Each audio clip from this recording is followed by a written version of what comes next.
Hey everyone, thank you for tuning in to this week's Tech Talk. The question I have is as follows. What is an ideal class? Thoughts on ecological training. So what is an ideal class? I think it's important to mention that before I owned a jiu-jitsu school, I actually was a teacher in a school and I do hold a degree in education. So planning lessons is something I take very seriously, but I also have a lot of fun doing. And it's not overly complicated how I look at an ideal session, but something that I think is the most important is, are your students engaged?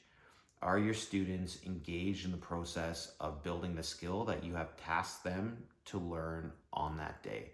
So are they having fun, but are they focused, and are they training towards a goal? So are they engaged? And just in general, a philosophy that's good to follow in a jiu-jitsu room is, are we building legitimate jiu-jitsu skills in a safe environment?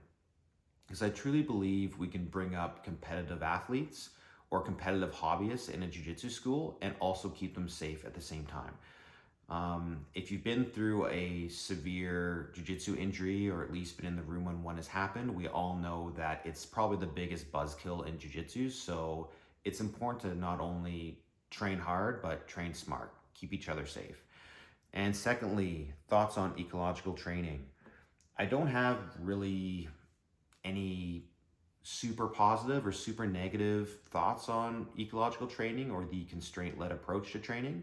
However, what I will say is that it isn't beneficial to be dogmatic in your approach to how you coach things. I think every coach is unique, and coaches should constantly be looking to evolve their coaching practice. And that will mean looking at new theories as they emerge or new practices as they emerge, and critically thinking about what parts of those practices can be added to your own coaching to make your coaching better.